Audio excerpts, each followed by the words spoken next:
Baiklah, saya akan menjawab pertanyaan yang telah diberikan oleh dosen saya, yaitu Ibu Tati Fidianasari.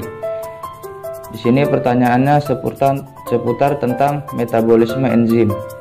Pertanyaan nomor 1, jelaskan struktur molekul dari enzim serta berikan contohnya.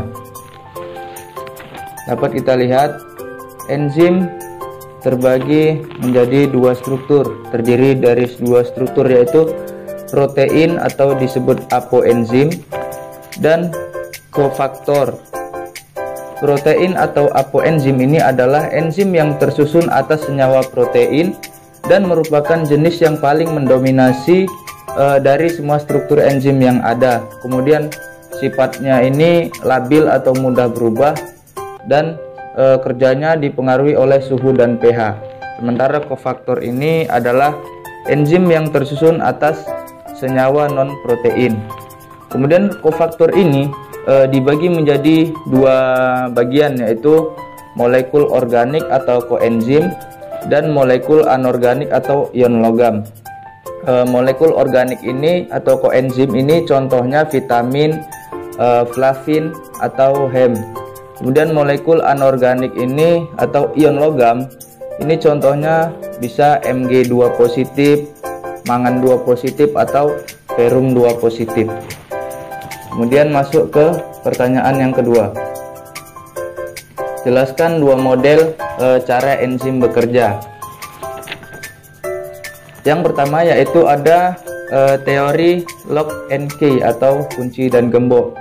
Ini dikemukakan oleh Emil Fischer pada tahun 1894. Dia bilang enzim memiliki siksi aktif yang spesifik dan mengikat substrat. Dapat kita lihat di sini ada enzim dan substrat. Ketika enzim ini memiliki bentuk yang spesifik dan substrat yang berbentuk spesifik, maka dia mengatakan dapat terjadinya atau menghasilkan sebuah produk yang disebut kompleks enzim substrat. Sementara pada teori yang kedua yaitu teori induced feed, ini dikemukakan oleh Daniel Koslan pada tahun 1958. Dia bilang enzim memiliki sisi aktif yang fleksibel, artinya enzim di sini memiliki bentuk yang tidak beraturan dalam mengikat substrat. Dapat kita lihat di sini ada enzim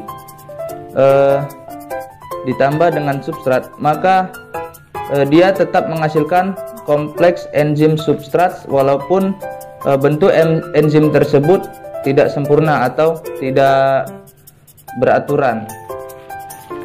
Kemudian masuk ke pertanyaan nomor 3. Jelaskan klasifikasi enzim secara internasional dan berikan contohnya. Yang pertama ada oksidoreduktase. Dia bereaksi reduksi oksidasi atau transfer elektron dari satu substrat ke substrat lainnya, contohnya yaitu alkohol dehidrogenase. Kemudian yang kedua ada transferase. Dia mentransfer atom atau gugus dari satu substrat ke substrat lainnya, contohnya heksokinase. Kemudian yang ketiga ada hidrolase.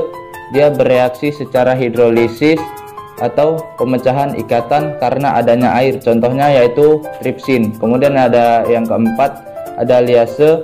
Dia bereaksi dengan penambahan gugus fungsi pada ikatan rangkap adisi atau pemutusan ikatan rangkap dengan pelepasan gugus fungsi, contohnya yaitu pirufat dekarboksilase. Kemudian yang kelima ada isomerase. Reaksi isomerase ini yaitu penyusunan ulang atom-atom substrat, contohnya maleat isomerase. Kemudian yang keenam ada ligase, yaitu pembentukan ikatan CC, CS, CO, dan CN. Diikuti dengan pemutusan isofosfat dari ATP, contohnya yaitu pirufat karboksilase. Kemudian pertanyaan yang keempat, jelaskan sifat-sifat dari enzim. Yang pertama, enzim itu sebagai katalisator. Enzim merupakan katalis yang dapat mengubah laju reaksi tanpa ikut bereaksi.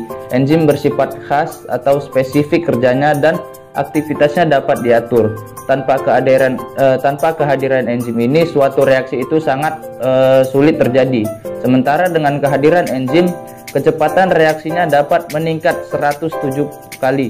Sebagai contoh, enzim katalase yang mengandung ion besi ferum mampu menguraikan 5 juta molekul hidrogen peroksida atau H2O2 per menit pada 0 derajat Celcius.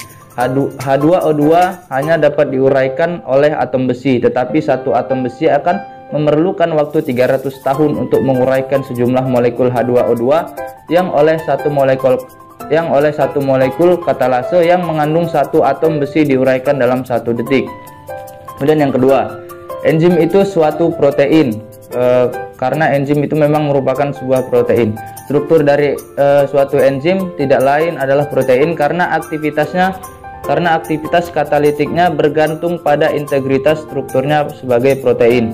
Walaupun ada beberapa senyawa yang dapat bertindak sebagai katalis, misalnya RNA. Kemudian yang ketiga, sifatnya yaitu enzim itu khusus. Fungsi enzim itu tertentu. Tiap perubahan zat tertentu diperlukan suatu jenis enzim tertentu pula. Misalnya enzim katalase hanya digunakan untuk menguraikan H2O2. Amilase hanya untuk mengkatalisis amilum sebagai substratnya. Dan yang keempat, enzim ada yang bisa bekerja secara bolak-balik. Beberapa enzim bekerjanya dapat bolak-balik. Misalnya enzim lipase dapat bekerja untuk mengkatalisis molekul lemak menjadi komponen penyusunnya, yaitu asam lemak dan gliserol, atau sebaliknya menyusun lemak dari komponennya. Kemudian masuk pertanyaan kelima, jelaskan secara singkat bagaimanakah proses katalisator dalam bekerja. Katalis bereaksi dengan cara menurunkan harga energi aktivasinya dengan cara membentuk senyawa antara atau mengabsorpsi zat yang direaksikan. Dengan cara tersebut, katalis dapat meningkatkan laju reaksi tanpa mengalami perubahan kimia secara permanen. Untuk itu, katalis menempel pada bagian substrat tertentu dan akhirnya dapat menurunkan energi pengaktifan dari reaksi sehingga reaksi berlangsung dengan cepat. Dapat kita lihat diagram tersebut. Di sini cara kerja katalisator adalah dengan katalis menempel pada bagian substrat tertentu dan pada akhirnya dapat menurunkan energi pengaktifan dari reaksi sehingga reaksi berlangsung dengan cepat. Kita lihat diagram tersebut bahwa grafik yang biru yang ke atas ini merupakan enzim dan substrat tanpa menggunakan katalisator. Sementara yang garis warna oranye ini menggunakan katalisator sehingga produk yang dihasilkan menjadi lebih cepat. Kemudian ini reaksi tanpa dapat kita tarik kesimpulan bahwasanya reaksi tanpa menggunakan katalis memerlukan energi aktivasi yang tinggi, sementara reaksi dengan katalis memerlukan energi aktivasi yang lebih rendah. Kemudian masuk ke pertanyaan nomor 6. Jelaskan faktor yang mempengaruhi kerja enzim dan berikan contohnya. Faktor yang mempengaruhi yaitu suhu. Kerja suatu enzim sangat dipengaruhi oleh suhu lingkungannya. Setiap kenaikan suhu 10 derajat Celcius, kecepatan enzim akan menjadi 2 kali lipat sampai batas suhu tertentu.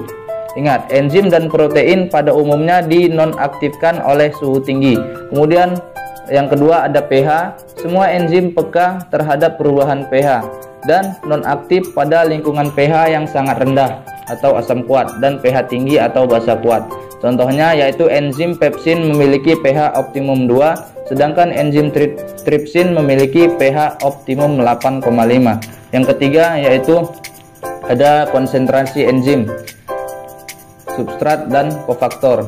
Jika pH dan suhu suatu enzim adalah konstan dan jumlah substratnya berlebihan, maka laju reaksi adalah sebanding dengan jumlah enzim yang ada. Sebaliknya, jika pH, suhu, dan konsentrasi enzimnya konstan, maka laju reaksi adalah sebanding dengan jumlah substratnya. Kemudian yang keempat ada inhibitor.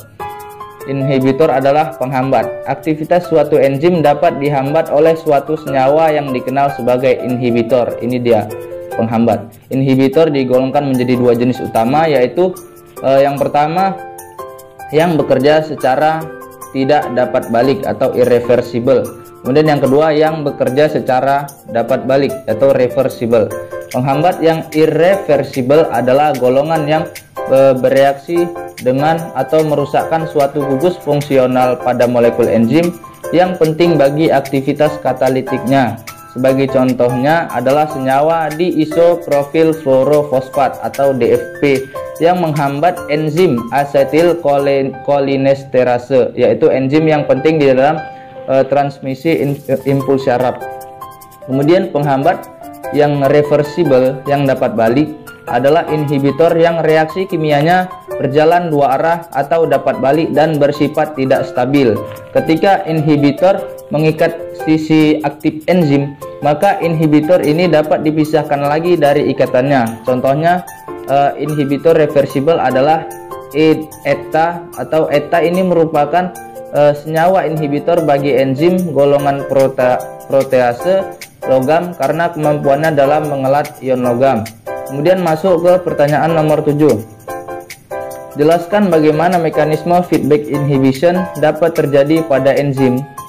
Dalam sistem biologis, kecepatan kerja enzim dapat dipengaruhi oleh kehadiran suatu molekul lain yang dapat berperan sebagai pemicu atau aktivator atau penghambat inhibitor. Keduanya biasanya disebut secara bersama-sama sebagai efektor.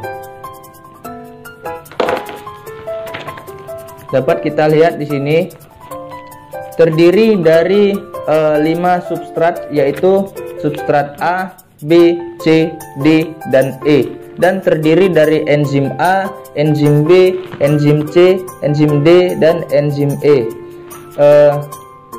Kita ketahui bahwa ketika enzim ditambahkan dengan substrat maka menghasilkan produk.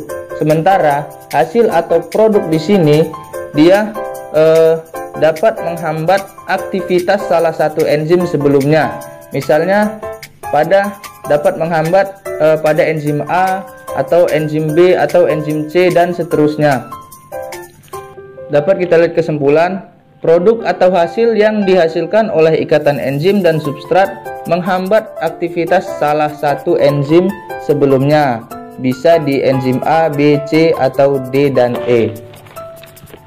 Pola umum pengontrolan jalur metabolisme biasanya terjadi ketika enzim pertama pada jalur metabolisme tersebut dihambat kerjanya oleh hasil akhir dari jalur metabolisme tersebut.